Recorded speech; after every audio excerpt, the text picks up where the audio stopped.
이름이 저래 보여도 대중음악 장르로 분류되고 있는 장르고, 아방가르드란 이름이 붙어 있어서 조금 난해하실 수는 있지만 일렉트로니카는 사실 별게 아니에요. 전자음악입니다. 그냥 정식 명칭으로 그냥 이제 학문적으로 일렉트로니카라는 이름을 쓰고 있어서 저도 이제 공식적인 이름을 사용을 한 거고요.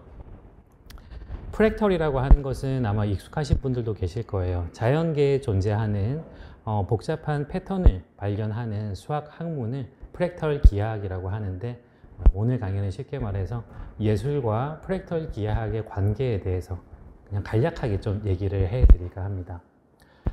저는 사실 이제 전공은 영문학입니다. 미국 소설을 공부를 했고, 미국 박사 논문을 쓸 때는 이제 흑인들의 사이언스 픽션 문학을 가지고, 소설을 가지고 박사 논문을 썼어요.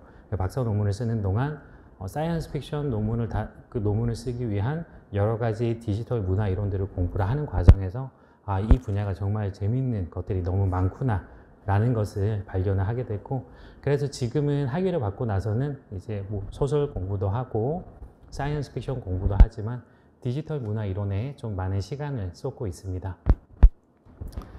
그러면 한번 시작을 해볼게요.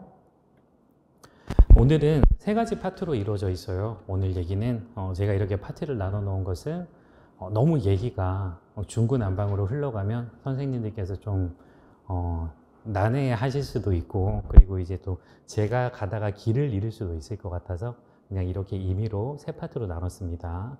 처음엔 이제 음악과 수학에 관한 얘기를 할 거예요. 그리고 두 번째는 알고리즘 철학과 사이버네틱스라는 디지털 이론에 대해서 얘기를 잠깐 할 거고, 마지막으로는 이제 프랙털 기하학에 관한 얘기를 하면서 마무리를 하겠습니다.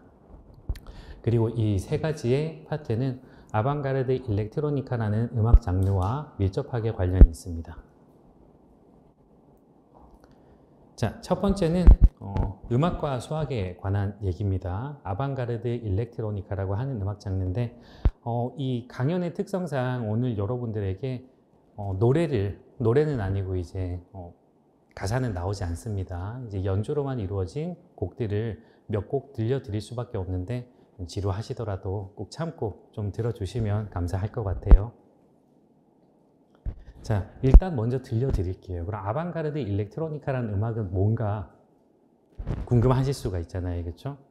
그래서 일단 다른 얘기를 먼저 시작하기 전에 일단 음악을 틀어드리고 먼저 어떤 그 머릿속에 이미지를 조금 그려드린 후에 시작을 하도록 하겠습니다.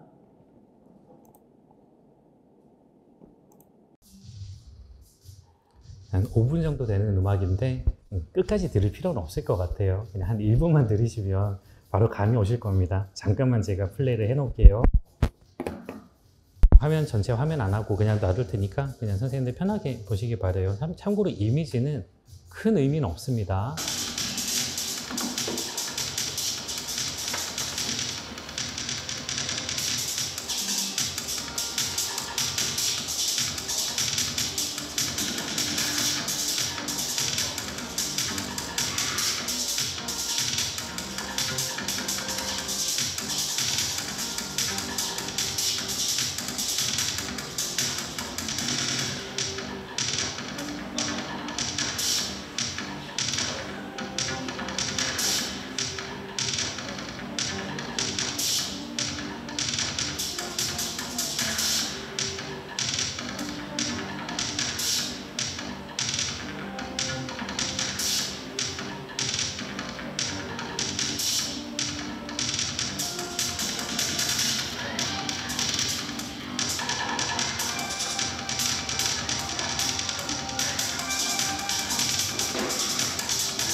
자, 여기까지만 들으셔도 여러분들은 음악을 이해하셨어요. 이 음악에는 기승전결이 없습니다. 그냥 이렇게 빠른 비트와 정말 복잡한 리듬으로 이루어진 그런 이미지만이 있는 음악이에요. 그리고 한 곡을 더 들려드릴게요. 꼭 이런 음악만 있는 건 아니고 굉장히 느리고 천천히 진행이 되고 나름대로 멜로디도 가지고 있는 그런 음악도 있습니다.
자, 마찬가지로 끝까지 들으실 필요가 없어요. 여기까지만 들으셔도 여러분들은 이 음악이 어떤 음악인지 충분히 알게 되셨을 거라고 생각을 합니다.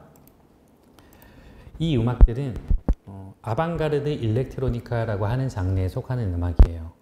여러분들이 대충 짐작은 하셨겠지만 전통적인 대중음악 혹은 뭐 화성에 기반한 고전음악이 지금까지 그렇게 시도를 하지 않았던 형식을 가지고 있고, 아까 영상을 보셨겠지만 음악과 마찬가지로 영상은 의미를 찾기가 굉장히 힘듭니다. 그냥 저게 기하학적 문이라는 건 알고 있는데 저게 어떤 것을 의미하는지, 무슨 메시지를 주려고 하는지 이런 생각들을 하시기 시작하면 어떤 의미를 찾아낼 수가 없어요. 그때부터는 이 음악을 이해하기가 힘들어집니다. 쉽게 말해서 이 음악에는 의미가 존재하지 않습니다. 아방가르드 일렉트로니카라고 하는 장르는 실험적이고 혁신적인 전자음악을 지칭합니다. 그리고 화성학적인 전통에서 벗어나서 굉장히 독창적이고 창의적이죠. 세 번째로 음악 기술과 사운드 디자인 그리고 예술적 표현의 경계를 확장하려는 시도를 합니다. 그리고 마지막으로 사실은 이게 제일 중요한데요. 청중들에게 사색과 몰입을 요구합니다. 이전에는 없었던 형태의 어떤 새로운 시도라고 할 수가 있죠. 그리고 방금 들려드린 두 개의 음악은 아방가르드 일렉트로니카라는 장르 속에서도 인텔리전트 댄스 뮤직이라고 하는 장르예요. 우리말로 하면 지적인 댄스 음악입니다. 2번을 보시면 방구석 테크노라고 나와 있잖아요. 그렇죠? 이게 아방가르드 일렉트로니카 중에 IDM이라고 줄여서 불러요. 이 IDM 음악을 지칭하는 말이에요. 원래 댄스 뮤직은 춤을 추기 위한 거잖아요. 플로어에서 뭐 여러분들 뭐 DJ들이 이렇게 막 디제잉을 열심히 하면서 사람들이 막 진짜 땀을 흘리면서 춤을 추는 장면들 많이 보셨잖아요. 원래 전자음악이라고 하는 장르 중에서도 테크노라고 하는 음악은 그런 음악인데 이 인텔리전트 댄스 뮤직은 전혀 그런 성격을 가지고 있지 않습니다. 방구석에서 조용히 앉아서 그냥 몰입적으로 사색적으로 감상을 하는 그런 형태의 음악이라고 할 수가 있어요. 이걸 다른 말로는 뭐 골방용 감상음악 이런 말을 쓰기도 하고 표현은 여러 가지가 있습니다. 뭐 말하고자 하는 것은 한 가지죠. 어디 나가서 춤추기 좋은 음악은 아니다 라는 거. 자, 그러면 지적인 댄스 음악이라고 했잖아요. 그러면 이 지적인 댄스 음악이 뭐가 지적인가 라는 문제에 대해서 한번 얘기를 해볼게요. 사실 이제 이 IDM이라고 하는 음악 장르는 나름대로 매니아층이 형성이 되어 있습니다. 저도 그 사람들 중에 한 사람인데 한 사람이었어요. 사실은 제가 조금 더 젊은 시절에 굉장히 좋아했던 음악입니다. 이 매니악한 음악을 공유하는 감상하는 사람들이 나름대로 이제 그 자부심을 가지고 있어요. 나는 이런 음악 듣는다. 이런 자부심 실제로 있습니다. 실제로 있고 막 저기 가가지고 그 팬덤들이 모여있는 포럼 같은 데 가서 보면 이 사람들이 맨날 그런 얘기를 해요. 네 번째에 나와 있죠. 수학적으로 계산된 음악이라는 얘기를 많이 합니다. IDM은 수학적으로 계산된 음악이다. 그거 물어보죠, 사람들이. 뭐가 어떻게 정확히 뭐가 수학적으로 계산된 거냐? 대답을 할 수는 없습니다. 잘 모르니까. 그래도 맨날 그렇게 얘기해요. 네가 잘 몰라서 그러는데 이건 진짜 수학적으로 계산된 거다. 잘 들어봐라. 네가 공부를 잘 하면 알 수 있다. 이렇게 항상 대화를 했었던 기억이 나요.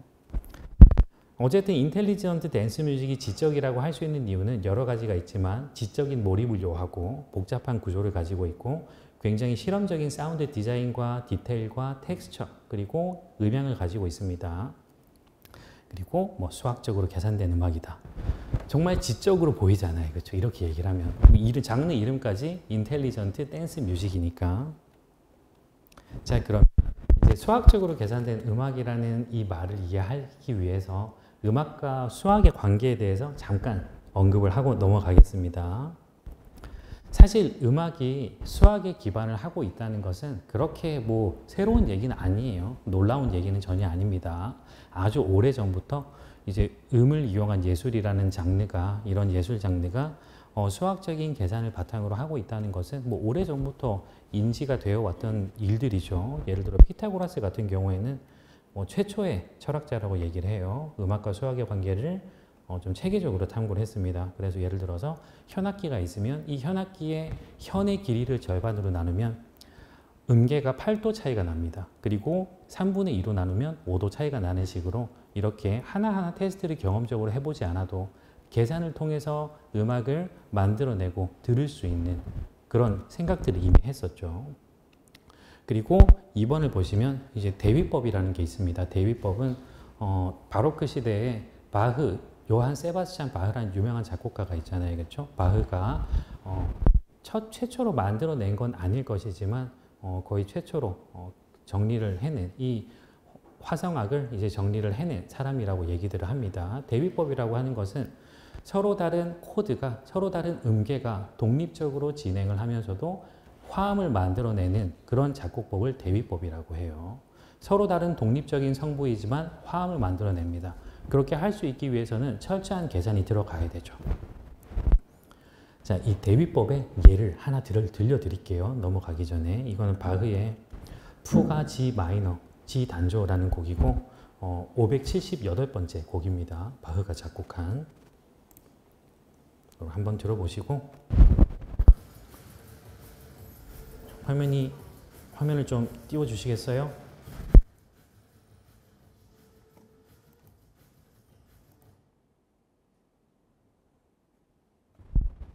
이 음악은 서로 다른 음계가 서로 경쟁을 하듯이 균형을 이루면서 구조화되어서 진행되는 것이 특징이에요. 한번 이 말을 머릿속에 염두에 두시고 한번 들어보시면 이해가 가실 거라고 생각을 합니다.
자, 여러분들의 귀를 정화하시라고 제가 끝까지 플레이를 했습니다. 아까 전에 너무 난해한 음악을 들어서 아무래도 좀 혼란스러우실 테니까 귀 정화를 위해서 잠깐 너무 아름다운 음악을 감상을 했어요. 여러분들 음악 들으시면서 아마 느끼셨을 거예요. 정말 견고하게 여러 가지의 독립된 음계가 하나의 구조물을 만든다는 게 음악적으로 어떤 의미인지가 너무 직관적으로 잘 느껴지잖아요. 그렇죠? 이 음악은 바흐의 푸가입니다. 푸가는 대위법을 이용해서 만든 대표적인 음악 장르고, 바흐가 이 푸가라는 장르를 처음으로 완벽하게 정립해낸 사람이라고 그렇게 평가를 받습니다. 사실 저도 클래식 음악을 잘 몰라요. 뭐 흔히 이제 뭐 무슨 알못 이런 얘기를 많이 하잖아요. 그렇죠? 저는 사실 뭐 클래식 음악 알못인데, 다행히도 저희 집사람이 클래식 음악 전공자라서 제가 자문을 많이 구할 수가 있었습니다. 네, TMI예요. 자, 앞으로 돌아가서 세 번째는 좀 특이한 수학적 계산을 이용한 작곡법입니다. 뭐 음향공학이라고 하는 것은 또 이제 수학적 계산을 활용을 많이 해요. 사실 이게 아방가르드 일렉트로니카라는 장르와 굉장히 밀접한 관련이 있습니다. 디지털 음악이라는 것은 이제 푸리에 변환이라는 어떤 방식을 이용해서 소리를 주파수 성분으로 분해해서 처리를 합니다. 푸리에 변환이라는 게 뭐냐면 소리 신호를 수학적인 함수표로 만드는 거예요. 함수 데이터로. 그래서 이것을 데이터화하는 것을 푸리에 변환이라고 합니다. 그리고 아마 이 반대로 작업을 하는 것을 반푸리에 혹은 역푸리에 변환이라고 얘기를 하는 걸로 알고 있어요. 주로 많은 디지털 도구를 이용해서 만들어내는 음악들이 이런 방식으로 작곡들을 합니다. 이 얘기는 나중에 다시 하게 될 겁니다. 그리고 마지막은 우연성 음악이라는 게 있어요. 이건 뭐냐면 음악을 의식적으로 어떤 특정한 구조와 리듬과 멜로디를 가진 방식으로 만들어내는 것이 아니라 그냥 확률에 맡기는 거예요. 이게 어떤 건지는 한번 들어보셔야 돼요.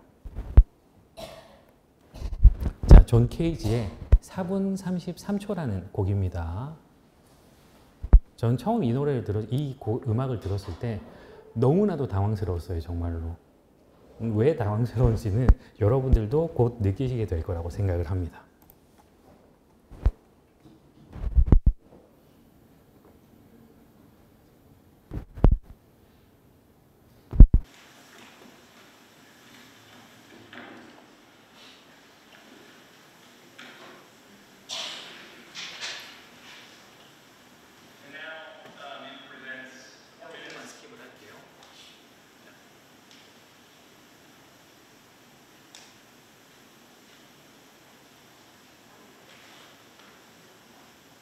정지 화면이 아닙니다.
제가 여러분들 얼굴을 보고 있으니까 표정이 제가 딱 이 음악을 처음 들었을 때 그 표정이에요. 이 음악은 실제로 이 음악이 여러분들에게 들려드리고자 하는 것은 기존의 어떤 그 작곡가가 만들어낸 멜로디라든지 화음이라든지 혹은 뭐 박자, 리듬 이런 것들이 아니라 실제로 이제 우리가 음악을 감상할 때 여러분들 생각을 해보시면 음악 감상이라고 하는 행위는 완전한 진공 상태에서 이루어지지가 않잖아요. 그래서 늘 어떤 노이즈들을 수반하게 돼 있습니다. 그래서 여러분들이 이어폰을 꽂더라도 지나가는 자동차 소리가 들리고 혹은 옆에서 떠드는 사람들 얘기가 들리고 뭐 방에서 음악을 틀어놨다고 하더라도 가족들이 문 닫고 나가는 소리 그리고 뭐 샤워할 때 나는 물소리 이런 것들이 항상 나잖아요. 그렇죠? 그래서 사실 아주 높은 확률로 음악 감상이라고 하는 행위는 항상 어떤 확률적인 부정확성을 가지고 있습니다. 우리가 예측을 할 수가 없는 그런 것들이죠. 그래서 존 케이지라는 작곡가는 바로 이게 음악의 일부다라는 생각을 했다고 해요. 그래서 실제로 지금 이 사람이 가만히 앉아서 악기를 연주하고 있지 않는 동안 들려오는 사람들의 숨소리 그리고 이 사람이 이 피아노 뚜껑을 닫았다 닫았다 할 때 나는 이런 소리, 악보를 넘기면서 나는 소리 이 모든 것들을 하나의 음악이라고 생각을 했습니다. 그래서 이렇게 들려오는 주변 소리들을 확률적으로 받아들이는 것 그래서 완벽하게 같은 음악이 존재할 수 없는 음악이 바로 어떤 존 케이지가 얘기한 확률 음악이라고 할 수가 있어요. 우연선 음악이라고 하죠. 자, 이런 것들이 주로 이제 수학이라는 개념을 이용을 해서 음악이라는 예술 장르의 어떤 경계를 확장한 그런 시도들이라고 얘기를 할 수가 있습니다. 원래 기존의 음악이라고 한다면 음악은 멜로디가 존재해야 돼요. 화성이 존재해야 됩니다. 그리고 구조가 존재해야 되죠. 이런 것들이 어우러졌을 때 우리는 좋은 음악이라고 얘기를 하잖아요. 하지만 조금 더 광범위한 측면에서 보면 음악이라고 하는 것을 그렇게 좁은 카테고리 속에 가둘 필요가 없다는 거죠. 예전에는 우리가 소음이라고 생각했던 것들을 우리가 규칙으로 받아들이게 되는 경우들이 너무나도 많았기 때문에 지금 우리에게 들리는 소음들도 사실은 자연계에 존재하는 수학적 규칙의 일부고 확률의 일부잖아요. 그렇죠? 그런 면에서 생각을 해본다면 이 모든 것들은 음악이 될 수 있다라는 주장도 이해 못할 바는 아니죠. 그렇죠? 자, 그러면 다시 인텔리전트 댄스 뮤직이 수학과 무슨 관계가 있는지 다시 얘기를 해보겠습니다. 수학은 아까 말씀드렸듯이 수학이라고 하는 개념은 음악의 역사에 있어서 그렇게 새로운 개념은 절대 아닙니다. 새로울 게 없어요.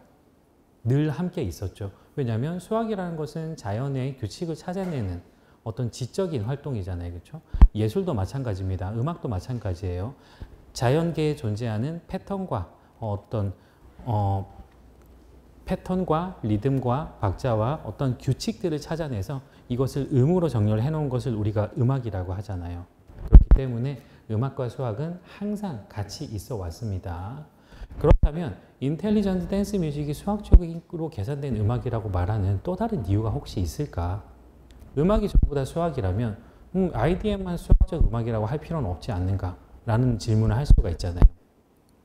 그래서 몇 가지의 대답을 할 수가 있습니다. 첫 번째로는 비정형적이고 비주기적이고 그리고 도전적인 리듬 패턴을 가지고 있어요. 이걸 폴리 리듬이라 그러는데 하나의 리듬만이 존재하는 것이 아니라 여러 가지의 다양한 리듬이 함께 공존하는 음악이에요. IDM은. 대위법에서 여러 가지 성부가 같이 존재하듯이 IDM에는 여러 가지 리듬이 같이 존재합니다. 그리고 사운드를 구성하는 과정에서 주파수나 필터링 변조 등의 과정을 통해서 매우 세밀하게 사운드를 디자인해냅니다. 그리고 3번은 아까 잠깐 언급을 했어요. 푸리의 변환을 이용해서 소음성 정보를 주파수로 변환하고 또 그것을 어떤 함수, 데이터로 만들어내는 작업을 거쳐서 만들어지는 것이 IDM 음악의 가장 기본적인 과정이기 때문에 우리는 이것을 수학적으로 계산된 음악이라고 할 수가 있겠죠. 주로 DWA라든지 디지털 워크 스테이션이라고 얘기를 합니다. 그리고 신디사이저 같은 도구들을 이용을 해서 이런 작업들을 많이 한다고 해요. 하지만 이것보다 훨씬 이제 IDM 음악이 수학적으로 이제 철저하게 계산된 음악이라고 얘기를 할 수 있는 것은 바로 확률적인 프로세스 때문이에요. 아까 전에 우리가 존 케이지의 음악에서 들었을 때 자연계에 존재하는 소리를 확률적으로 수집하는 것을 음악이라고 했잖아요. IDM 음악은 그것보다 조금 더 정밀한 방법을 사용을 합니다. 디지털 알고리즘 작곡을 해요. 알고리즘 코드를 이용해서 하나의 구조를 만들어내고 이것을 소리로 변화를 해냅니다. 그리고 이 과정에는 확률적인 절차가 들어가요. 이걸 확률적 프로세스라고 합니다. 작곡가가 특정한 규칙, 알고리즘 또는 수학적 절차를 설정해서 음악을 생성합니다. 악보를 하나하나 그리지 않아요. 이런 방법도 쓰기는 해요. 쓰기는 하지만 대부분의 IDM 음악이라고 하는 것은 대개의 경우에 기계를 이용을 합니다. 컴퓨터를 이용해요. 사람 머리로 하질 않아요. 어떤 코드를 이용을 해가지고 디자인을 해내는 거죠. 그래서 그 디자인이 마음에 들 때까지 코드를 수정을 합니다. 그리고 이 방식에서는 음악의 멜로디나 리듬이나 화성, 텍스처 등의 요소가 미리 정해진 계산 규칙에 따라 생성이 되며 작곡가의 직접적인 개입보다는 알고리즘이 창작 과정의 중심이 됩니다. 물론 이제 수학적 논리나 컴퓨터 기술을 활용을 한다는 점에서 매우 밀착하게 활용을 한다는 점에서 기존의 음악과는 좀 차이가 난다고 할 수가 있죠. 그리고 사실 이런 어떤 작곡 방식 이외에도 지적인 댄스 음악을 지적인 댄스 음악이라고 부르는 데는 또 다른 이유가 하나가 있어요. 제가 처음에 강의 시작 때 보여드렸던 이미지인데 이 이미지는 앨범 자켓입니다. 1992년에 나온 워프 레코드사에서 발매한 Artificial Intelligence라는 제목을 가진 모음집이에요. 그 당시에 실험적인 전자음악을 하던 작곡가들이 모여가지고 하나의 음반을 만들어냈는데 그게 바로 이 음반이고 여기서부터 IDM이라는 말이 생겨나게 됩니다. 음악을 한번 들어볼까요? 그러면 IDM이 초창기에는 어떤 모습이었나?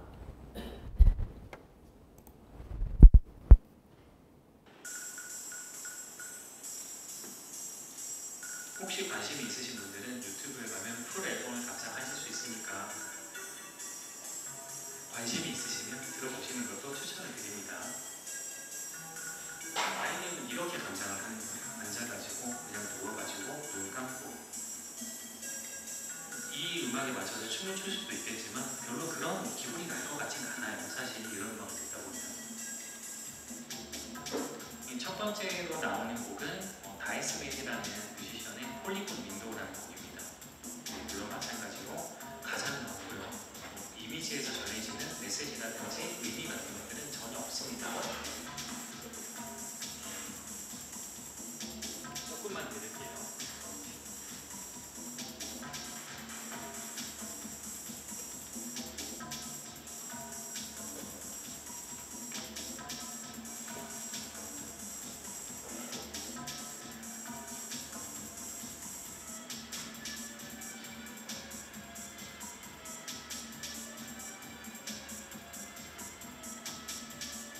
자, 여러분들은 음악을 다 들으셨습니다. 여기까지만 들으셔도 충분히 아실 수 있어요.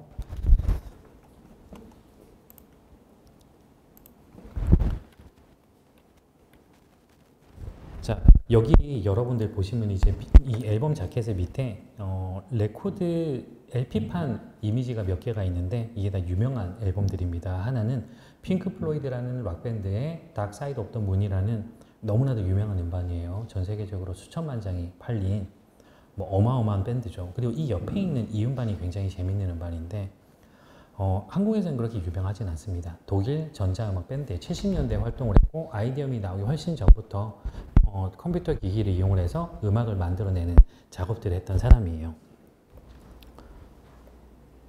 이 앨범입니다. 크라프트 베르크라는 밴드예요. 이 사람들은 실제로 연주를 하기는 하지만 우리가 흔히 알고 있는 기타라든지 드럼이라든지 이런 걸 가지고 연주를 하진 않고 이 음악들을 전자음으로 변환해낼 수 있는 그런 기구들을 이용합니다. 이 앨범은 아우토반이라는 앨범인데 전자음악의 역사에 있어서 가장 기념비적인 앨범 중에 하나라고 보시는데 우리가 흔히 게임 체인저라는 얘기를 하잖아요. 전자음악의 역사에서 가장 극적인 게임 체인저들이 바로 이 사람들이었습니다.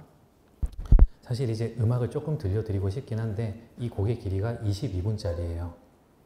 보통 이제 아우토반은 전자음악의 교향곡이라는 말을 많이 합니다. 실제로 여러 악장으로 나눠져 있고 진짜 모차르트의 교향곡을 듣는 것처럼 전자음들을 이용해서 여러 가지 테마를 표현을 해내는 구성을 가지고 있습니다. 이 음악은 스킵을 하겠습니다. 혹시 관심이 있으신 분들은 유튜브에 가셔서 한번 플레이를 해보시는 것도 추천을 드립니다. 제가 좀 이렇게 강연을 하다 보니까 지금 시간을 잠깐 체크를 했는데 생각보다 시간이 얼마 안 남았더라고요. 제가 구상한 것에 3분의 1도 안 지났는데 시간은 3분의 1이 훨씬 지나가지고 조금만 속도를 높일게요. 그렇다면 이 디지털 알고리즘 음악이라고 하는 것은 어디서부터 시작이 되었나? 디지털 알고리즘을 이용한 음악은 어떤 우리의 새로운 세상을 표현을 하는 하나의 수단이잖아요. 그렇죠? 그 말은 우리의 세상이 그렇게 변화했다는 뜻입니다. 세상을 바라보는 우리의 눈도 변화했다는 뜻이죠. 그럼 언제부터, 도대체 언제부터 우리는 세상을 이렇게 바라보기 시작을 했길래 얘네들은 이런 음악을 하는 건가? 라는 얘기를 잠깐 해보도록 하겠습니다. 알고리즘 문화와 알고리즘 철학에 관한 얘기입니다. 그리고 우리가 살아가고 있는 세상을 알고리즘 문화라고 해요. 사실은 이제 우리는 알고리즘에 둘러싸여서 살고 있습니다. 모든 것들이 그냥 디지털 알고리즘으로 짜여 있어요. 우리는 뭐 우리가 흔히 집에 가서 켜서 보는 넷플릭스도 그냥 뭐 누군가가 직원이 앉아가지고 추천 영상을 이렇게 클릭해 주는 것도 아니고, 그렇죠? 전부 다 컴퓨터가 알아가지고 우리에게 영화를 추천을 해주고, 우리가 보지는 않았지만 보면 좋을 것 같은 영상들을 추천을 해주기도 하고, 아마존에서 여러분들이 물건들을 살 때도 마찬가지입니다. 여러 가지 방식으로 여러분들은 어떤 그 알고리즘 추천에 상당히 많이 노출이 되어 있죠. 뭐 심지어는 요즘은 이제 음성 정보까지 채집이 돼가지고 여러분들이 하는 얘기들을 여러분들의 스마트폰이 들어서 관련 제품들을 여러분들의 영상에 이렇게 뜨도록 만들어 준다고 합니다. 무시무시해요. 그리고 이 모든 알고리즘 문화라고 하는 것의 출발은 과연 무엇인가? 하나로 귀결이 됩니다. 사이버네틱스라고 하는 이론입니다. 그럼 한번 알아보도록 할게요. IDM에서 문화적인 의미를 찾는다고 한다면 여러 가지 얘기를 할 수가 있어요. 디지털 시대의 음악적 표현이라는 말을 할 수도 있고, 데이터 과잉의 시대에 의미와 질서를 찾는 행위라고 할 수도 있습니다. 그리고 자연과 인류 문명의 복잡한 진화 과정 속에서 발견할 수 있는 경험의 한 단계일 수도 있겠죠. 그리고 감각과 인식을 확장하는 그런 도구가 될 수도 있고, 초현실적 디지털 세상의 고립과 연결을 상징을 할 수도 있습니다. 확실한 것 하나는 비가시적인 물리 세계의 상호작용을 복잡하게 표현을 한다는 거죠. 저는 이렇게 표현을 하고자 합니다. 수학과 미학이 그리고 예술과 기술이 상호작용하는 과정 속에서 물리적, 인식적 세계의 미시적 구조와 현상들을 디지털적으로 재현하고 탐구하는 예술 혹은 예술적 도전이라고 얘기를 하고 싶습니다. 그리고 조금 더 짧게 줄이자면 미시 물리 세계의 디지털 미학이라고 표현을 할 수 있지 않을까라고 생각을 합니다. 사이버네틱스라고 하는 이론은 노버츠 위너의 이론입니다. 물론 노버츠 위너가 어느 날 짠 하고 이 책을 써낸 건 아니고, 그 당시 과학자들은 사람과 자연과 동물과 사회의 어떤 시스템 구조라는 것을 하나의 어떤 코드로 표현을 할 수 있지 않을까, 하나의 알고리즘으로 표현을 할 수 있지 않을까라는 생각을 하기 시작을 했습니다. 직접적인 계기는 이 책을 읽어보시면 직접적인 계기는 서론에서 2차 대전 중에 적군들의 비행기를 정확히 동선을 예측해서 미사일을 날려서 맞출 수 있는 그런 예측 프로그램을 만들기 위한 것이었다고 합니다. 어쨌든 그렇게 시작을 해서 시스템과 통제와 의사소통의 과정을 연구하는 학문으로 발전을 하게 됐어요. 그리고 이 학문은 인간, 기계, 생물체, 사회 시스템의 모든 형태의 시스템을 분석을 합니다. 쉽게 말하면 이거예요. 모든 것에는 시스템이 존재하잖아요. 우리의 생물학적인 신체, 그리고 정신 구조, 우리의 사회 구조, 자연계, 혹은 뭐 우리가 사용하는 기계들, 이 모든 것들에는 시스템이라는 것이 존재합니다. 그래서 이 시스템이라고 하는 것은 과연 뭔가? 라는 질문을 가지기 시작을 했다는 거죠. 두 번째, 인간과 자연을 기계로 이해하는 기계론적 세계관을 바탕으로 생명체와 기계의 유사성을 연구하던 생리학자와 공학자의 협업에서 시작이 됩니다. 이 사이버네틱스라고 하는 용어는 국내에서 몇십 년 전까지 인공두뇌학이라는 말로 번역이 항상 됐어요. 더 이상은 그런 말을 사용을 하지 않는 걸로 알아요. 그냥 이 용어의 적절성에 의문도 제기가 되었고, 그리고 실제로 사이버네틱스라는 용어 자체가 이제는 너무나도 보편화되었기 때문에 그렇게 굳이 번역을 하진 않는 것 같습니다. 쉽게 말해서 기계를 이용해서 생물 그리고 사회 구조에 존재하는 시스템을 모방을 해보는 거예요. 인간의 뇌는 어떤 구조로 이루어져 있을까? 그걸 기계로 한번 모방을 해보는 거죠. 지금 인공지능이 하고 있는 거잖아요. 시스템 간의 상호작용과 피드백, 적응, 그리고 자기 조정이 중심이 됩니다. 내가 외부 세계의 자극을 받아들이면 내가 그걸 받아들이고 그 상황에 맞게 나를 조정을 하고, 그리고 이 외부 세계에 적절하게 대응을 합니다. 그 상태에서 또 다른 외부 자격이 들어오면 그걸 나에게 받아들이고 또 그것을 이제 적응을 한 다음에 거기에 맞게 외부 세계에 나의 반응을 적절하게 조정을 하죠. 이것이 하나의 피드백 루프를 이루고 있다는 것이 사이버네틱스의 핵심입니다. 그리고 이 사이버네틱스는 디지털 알고리즘 설계의 가장 최초의 근본적인 기반이 되었습니다. 사이버네틱스는 사실 처음에 이 학문이 만들어지고 나서 선풍적인 인기를 끌다가 한동안 굉장히 좀 인기가 사라졌었어요. 너무 올드한 학문이라는 취급을 많이 받았습니다. 대신 정보 이론이라고 하는 클로드 셰넌으로 대표되는 새로운 학문이 훨씬 더 정밀하게 데이터 구조를 파악할 수 있는 여러 가지 이론들을 내놨기 때문에 사이버네틱스라고 하는 학문 자체는 상당히 인기를 많이 잃었어요. 그러다가 1980년대 즈음에 이 캐서린 헤이즈라고 하는 유명한 포스트 휴머니즘 학자가 이 사이버네틱스라는 이론에서 포스트 휴머니즘의 근거를 새롭게 찾아내고 발굴을 해내면서 지금 다시 인기를 얻고 있는 학문이에요.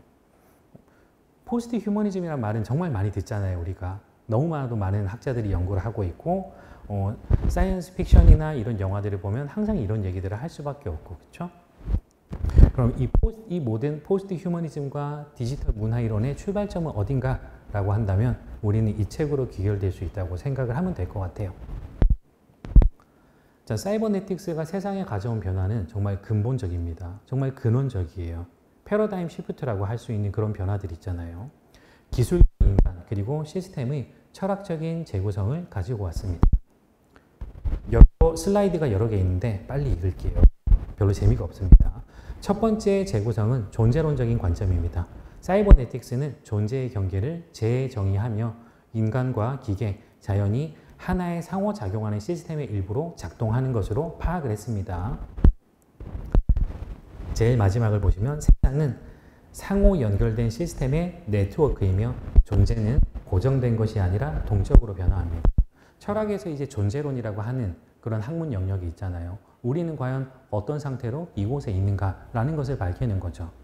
나는 누구인가? 우리는 누구인가? 세상의 존재는 어떤 것인가? 사이버네틱스는 이 존재를 파악함에 있어서 어떤 정적인 시선을 던질 것이 아니라 무언가가 변해가고 상호작용하는 과정 속에서만 우리가 우리의 존재의 본질을 발견할 수 있다고 얘기를 합니다. 두 번째는 인식론적 관점이에요. 사이버네틱스는 지식과 관찰을 단순히 외부 세계를 설명하는 수단이 아니라 관찰자와 관찰 대상 간의 상호작용으로 파악을 합니다. 그래서 이것을 자기 참조라고 해요. 자, 흔히 우리는 과학적인 관찰이라고 하면 객관적인 위치에서 대상을 판단한다고 생각을 하잖아요. 사이버네틱스의 관점에 따르면 그렇지 않습니다. 그건 어디까지나 현상학적인 관계예요. 쉽게 말해서 현상학적으로 나는 상대와 서로 어떤 것을 주고받는 관계에 있는 것이지 내가 누군가를 객관적으로 관찰할 수 있다고 믿지 않습니다. 절대로. 관찰자는 시스템 밖의 독립적 존재가 아니라 시스템의 일부입니다. 그리고 관찰자가 지식을 생성하는 과정에서 자신의 위치와 영향을 인식을 해야 됩니다. 나는 절대로 객관적인 사람이 아니라는 거죠. 내가 관찰하는 순간에 나는 어떤 무언가를 가지고 있는 무언가가 됩니다. 마지막 줄을 보시면 이제 하인츠 폰 페르스터라는 유명한 과학자가 과학이 보는 것을 본다라고 얘기를 해요. 과학은 세상을 보는 것이 아니라 자기가 보는 것을 본다는 거죠.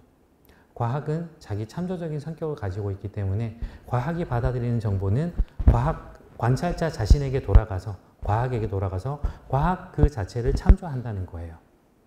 과학 그 자체에 영향을 주고 과학 그 자체를 바꾼다는 겁니다. 그리고 세 번째는 윤리학적 관점입니다. 기술적 시스템과 인간의 관계에서 생겨난 수많은 문제들이 있잖아요. 예를 들어 알고리즘이 내린 판단에 대해서 문제가 생겨났을 경우에는 누가 책임을 질 것인가? 이제 책임의 소재가 단순히 인간에게만 있지는 않습니다. 이제는 기계도 책임의 당사자가 될 수 있는 그런 세상이 열렸다는 거죠. 윤리적 자율성이라는 것의 의미가 완벽하게 새롭게 변화되게 됐습니다. 그리고 하나는 이제 시간 물리학적 관점에서 동적 과정으로서의 실제라는 개념이 생겨나게 됩니다. 사이버네틱스는 시스템을 정적인 객체가 아니라 시간에 따라 변화하는 동적인 과정으로 파악을 합니다.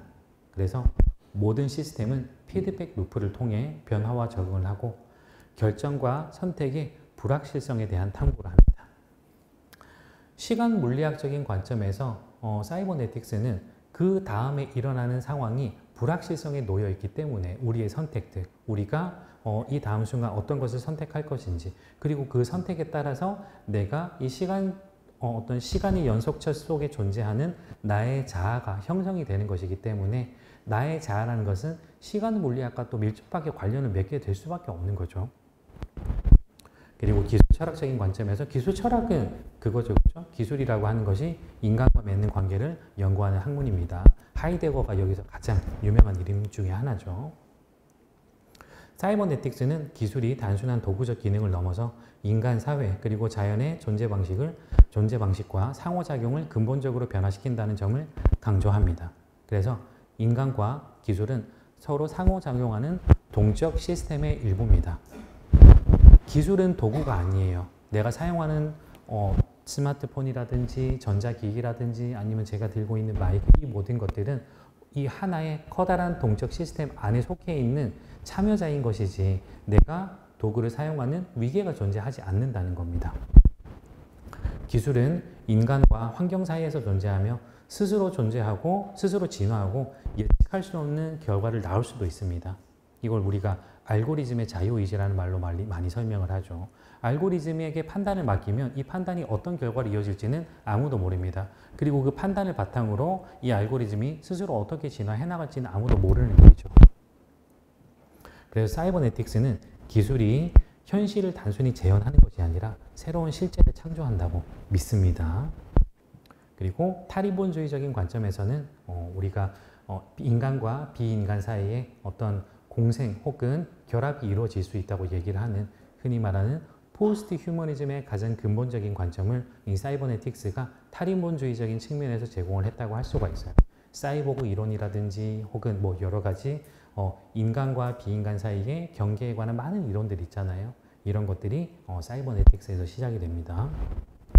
자, 그러면 다시 한번 돌아가 볼게요. 디지털 알고리즘 철학이라고 하는 것은 사이버네틱스라는 이론의 근본적인 바탕을 둡니다. 그게 전부는 아니에요. 이론은 또 스스로 아주 오랜 시간 동안 진화를 했고 지금 다시 사이버네틱스를 참조하고 있긴 하지만 초기 사이버네틱스의 원형과는 많이 다른 모습을 하고 있긴 합니다. 자, 디지털 알고리즘 철학이라고 해요. 디지털 알고리즘 철학이라고 하는 것은 우리가 살아가고 있는 이 세상의 알고리즘 구조를 철학적으로 숙고하는 것입니다. 알고리즘의 본질과 작동 원리 그리고 사회적, 윤리적인 의미를 탐구하는 철학적 접근입니다. 알고리즘이 인간 사고와 의사결정 그리고 존재론적 구조에 미치는 영향을 다룹니다. 그리고 좀 중요한 용어가 하나 있는데 Regime of Computation이라고 해요. 이걸 우리말로 번역을 할 수 있는 단어는 아직 없습니다. 근데 번역을 한번 해보자면 연산 체제 혹은 연산 권력 뭐 이런 말로 번역을 할 수 있기는 해요. 이게 뭐냐면 연산작용이라고 하는 것이 가지고 온 어떤 시스템 혹은 그 속의 권력을 의미합니다. 우리는 알고리즘에게 선택을 맡기잖아요. 판단을 맡깁니다. 그러면 이 알고리즘이 어떤 시스템 체계를 형성을 하게 되죠. 디시전 메이커가 되는 겁니다. 그럼 거기서 알고리즘에게 권력이 형성이 되게 되죠. 그 결과는 아무도 알 수가 없습니다. 이걸 Regime of Computation이라고 해요. 이 용어를 가장 보편적으로 사용을 한 철학자는 캐서린 헤일즈입니다.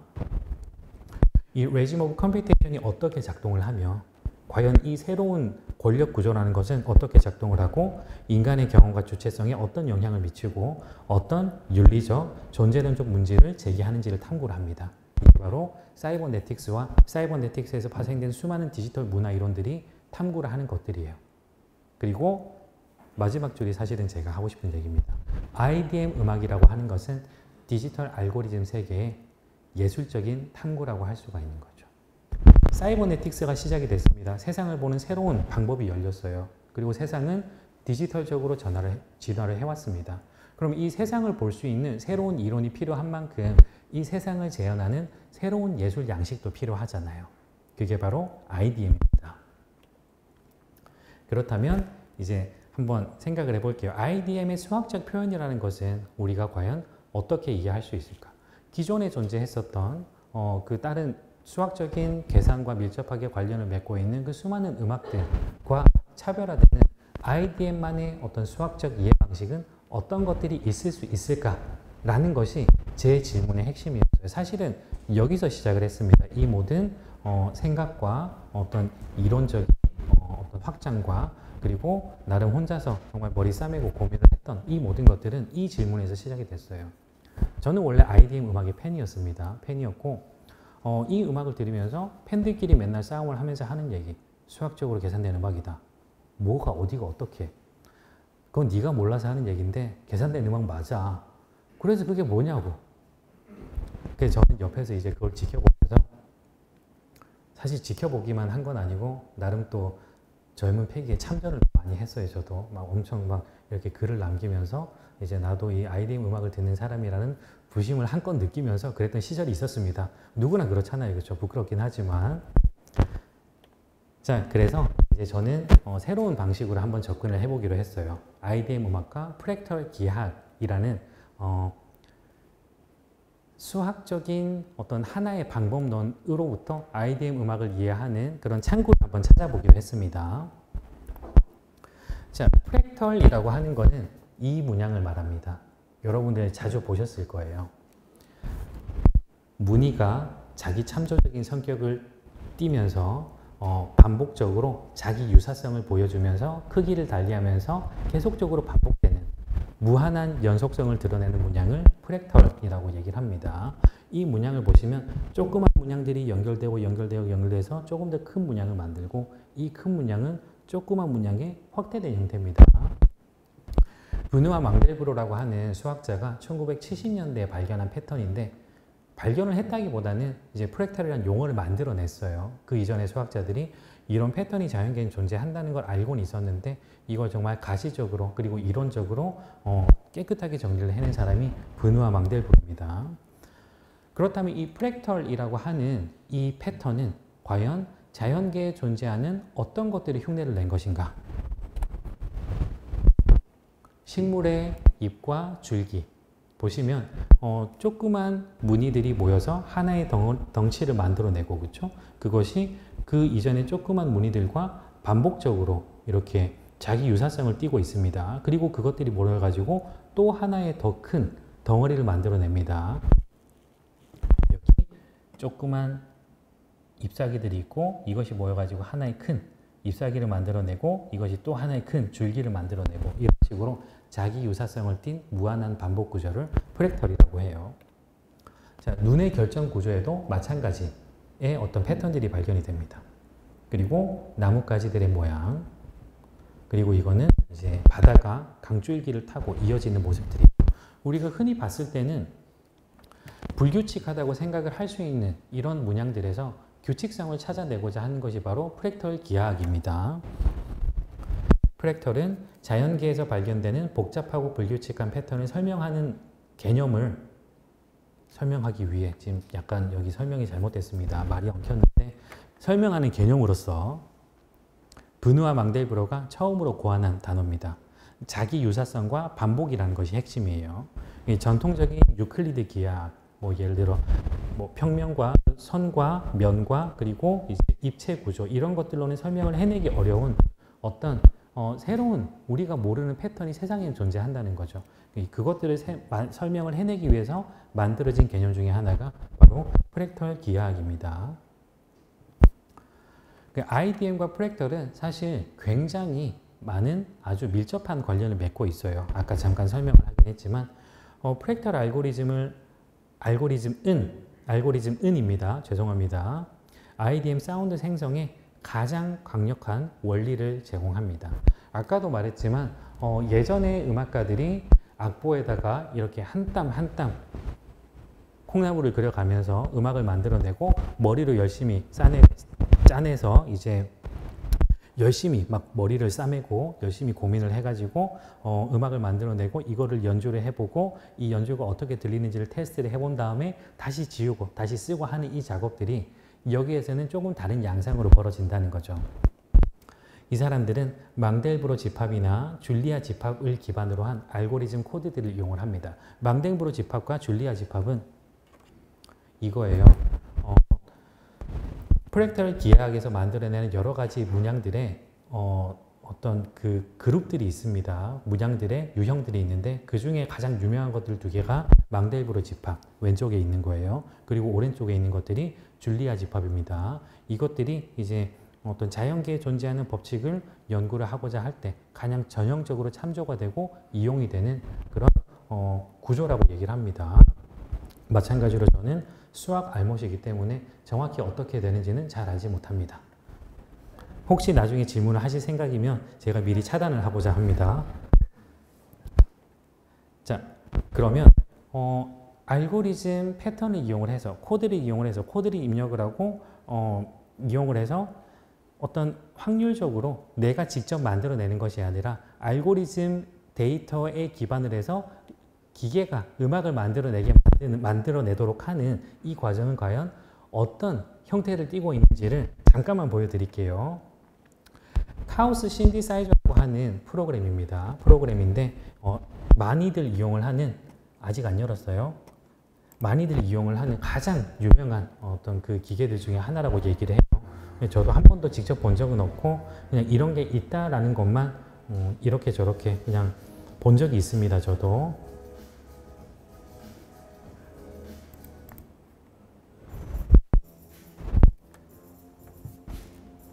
그리고 실제로 이 사운드 신디사이저나 아니면 혹은 또 굉장히 유명한 프로그램들, 기계들이 많이 있어요. 기계들과 프로그램들이 많이 있는데 사용하기가 그렇게 생각을 할 수 있잖아요. 기계가 음악을 만들어내면 더 이상 우리는 할 게 없는 게 아니냐라고 생각을 할 수 있는데 그렇지가 않습니다. 이 어떤 음악 생성 프로그램을 하나 마스터를 하기 위해서는 정말 오랜 시간이 걸린다고 해요. 이런 유튜브에 들어가서 사용을 하는 뭐 방법들을 그냥 보여주는 거라 가지고 말소리도 섞여 있습니다. 이제는 안 나오는 것 같네요. 실제로 이제 이 프로그램들을 사용을 하는 방법을 완벽하게 숙달하기까지는 거의 10년에 가까운 시간이 흐른다고 해요. 10년이면 박사학위를 받는 것보다 오래 걸리는 시간이잖아요. 그렇죠? 끔찍하게 긴 시간입니다. 사실은. 그래서 얘네들 진짜 날로 먹는 거 아니야? 라고 생각을 하신다면 그렇지는 않다고 해요. 실제로 정말 아주 오랜 시간 동안의 훈련과 그리고 숙달을 통해서 그리고 어떤 반복적인 연습을 통해서 겨우 도달할 수 있는 것이 바로 이런 알고리즘을 이용한 음악 만들기라는 것이라고 하네요.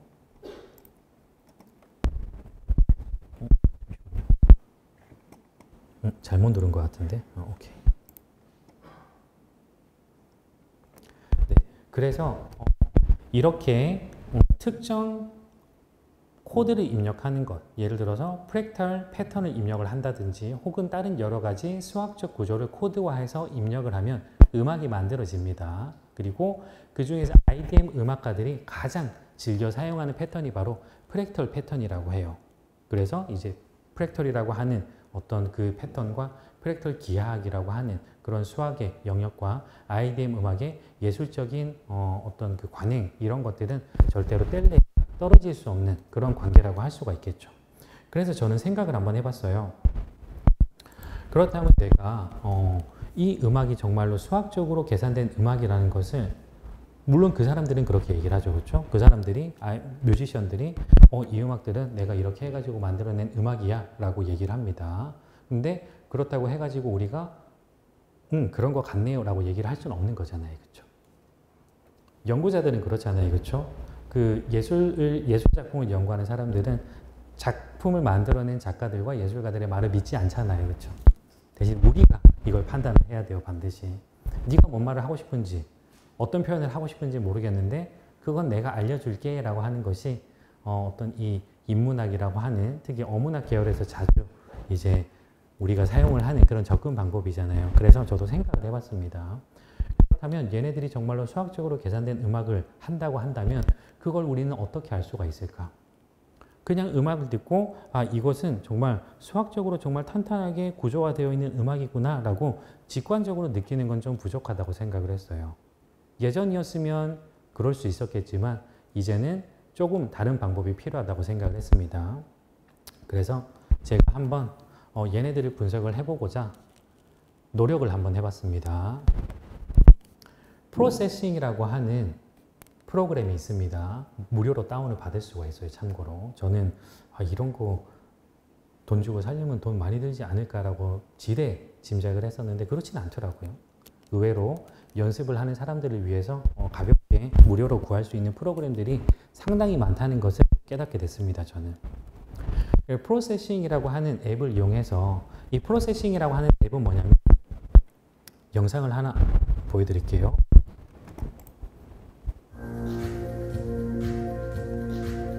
자, 사운드 정보를 이용해서 이것을 시각화해내는 그런 프로그램입니다. 프로세싱은. 자, 그러면 프로세싱의 결과물로 나오게 되는 결과물은 어떤 것인지 잠깐만 보고 넘어가겠습니다. 굉장히 짧은 영상이에요.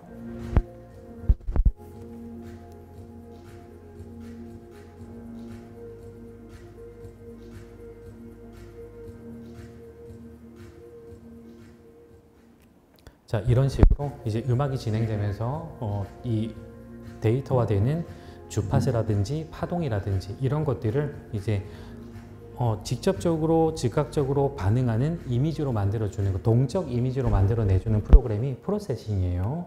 물론 다만 이제 동적 이미지만 만들 수 있는 건 아닙니다. 정적 이미지도 만들어지더라고요. 제가 한번 시도를 해보니까.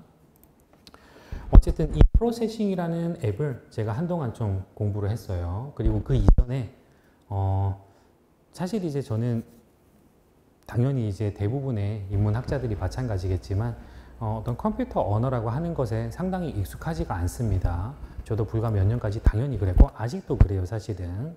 그래서 열심히 이제 공부를 하고 있는 상황인데 한동안은 이제 파이썬을 열심히 공부를 하다가 어느 순간 내가 진짜 작가들이, 화가들이 미술 그림을 그리듯이 내가 하나하나 처음부터 시작을 해가지고 이 코드를, 정말 복잡한 코드를 짜내는 건 불가능하다는 걸 깨닫고 인터넷에 있는 오픈소스들을 이용하기 시작했습니다. 한결 편해지더라고요. 그러니까 내려놓은 거죠. 스스로의 어떤 학자로서의 권위를 어느 정도 내려놓고 나니까 약간 조금 더 빨리 갈 수 있는 길이 보이더라고요. 그리고 전문가들의 자문을 얻어가지고 열심히, 그래도 나름 열심히 한 땀 한 땀 고쳐가면서 했습니다.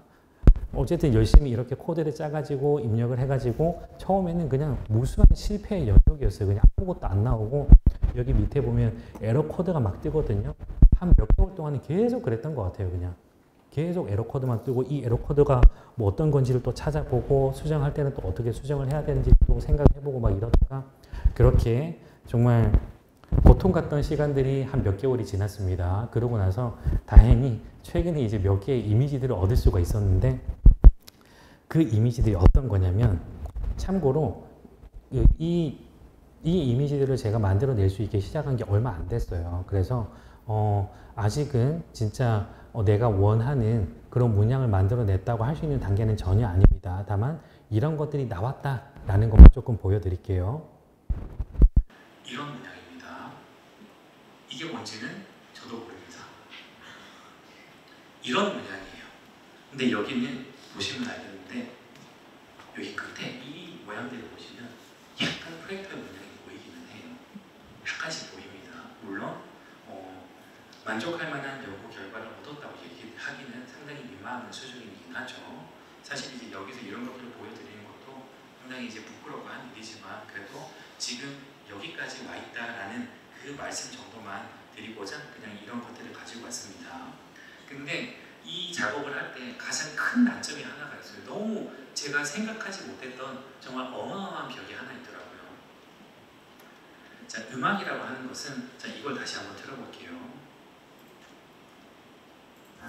자, 이 동적 이미지에서 보는 것처럼 음악은 다른 예술 작품들이 가지고 있지 않은 한 가지의 특성을 가지고 있습니다. 왜 이 작품은 이렇게 동적 이미지로 음악을 표현을 할 수밖에 없었을까? 처음에는 저는 생각지도 못했던 그런 질문이었어요. 이거는 음악에는 시간성이 존재한다는 거예요. 미술이라든지 사진이라든지 혹은 여러 가지 우리가 정적으로 파악을 할 수 있는 여러 가지 예술 양식과는 달리 시간적인 흐름이 존재할 수밖에 없다는 거죠. 제가 원했던 것은 이런 이미지들이 아니었어요.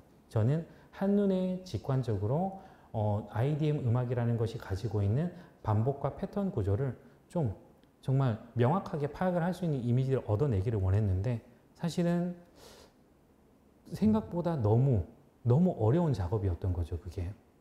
그렇다면 이 시간성을 어떻게 제거를 하느냐라고 하는 것이 가장 큰 문제가 되는데 저는 아직 거기에 대한 해답을 찾아내지는 못했고 그냥 열심히 고민을 하고 있는 상황이기는 해요. 시간성을 제거한다는 게 얼마나 어려운 일이냐면 이렇게 생각을 해보시면 됩니다. 여러분들 그 테서렉트라는 게 어떤 건지 말 들어보셨죠? 테서렉트. 예전에 인터스텔라 같은 영화 보면 테서렉트라는 말이 자주 등장을 하는데 테서렉트는 쉽게 말해서 4차원 공간이 존재하잖아요. 4차원 공간은 우리가 볼 수가 없습니다. 왜냐하면 우리 인식 밖에 있는 공간이기 때문이죠. 시간이 존재하지 않잖아요. 4차원 공간을 3차원적 이미지로 표현한 것을 테서렉트라고 그래요.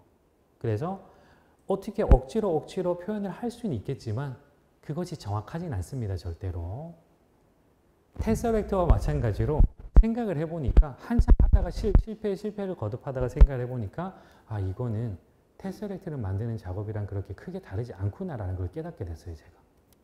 왜냐하면 시간이 존재하는 예술의 음성 데이터들을 하나의 정적인 이미지로 만들어내는 것은 3차원을 2차원으로 변환을 시키는 거잖아요.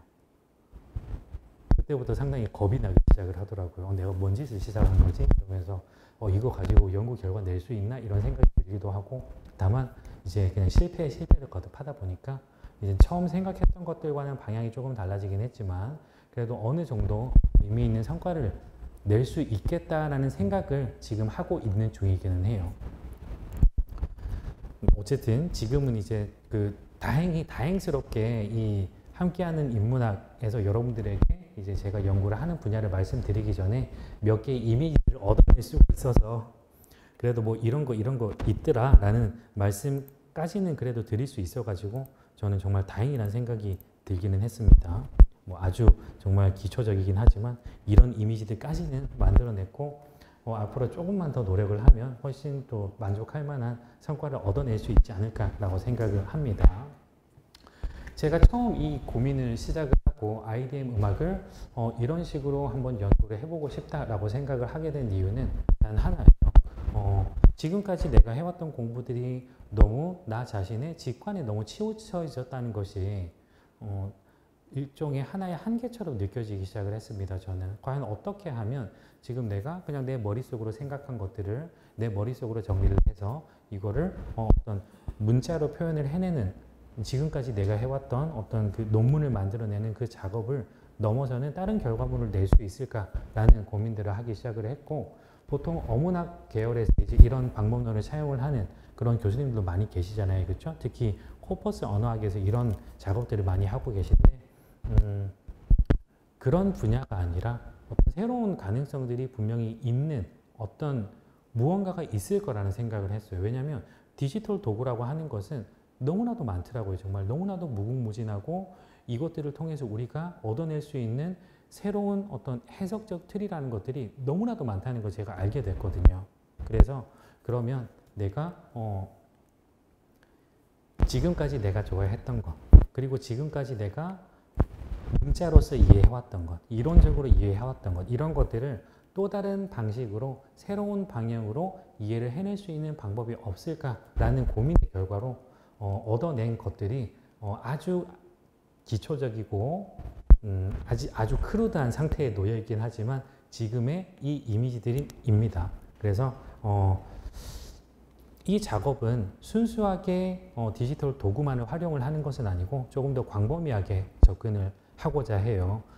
예술에 관한 얘기가 들어가야 되고 디지털 문화 이론에 관한 얘기가 들어가야 되고 그리고 예술에 관한 얘기를 하려면 철학에 관한 얘기가 들어가야 되고 미학에 관한 얘기가 들어가야 되고 또 흔히 이제 문화 연구에서 많이 하는 어떤 문화 현상으로서의 음악에 관한 얘기가 들어가야 되고 또 팬덤과 그리고 이제 창작자와 소비자들의 관계 이런 얘기들도 들어가야 되고 그 일부로 그 여러 가지 과정들 IDM이라는 음악 이 음악의 어떤 실체의 하나를 찾아가는 과정적인 일부로 사용을 할 수는 있겠다는 생각이 들었어요.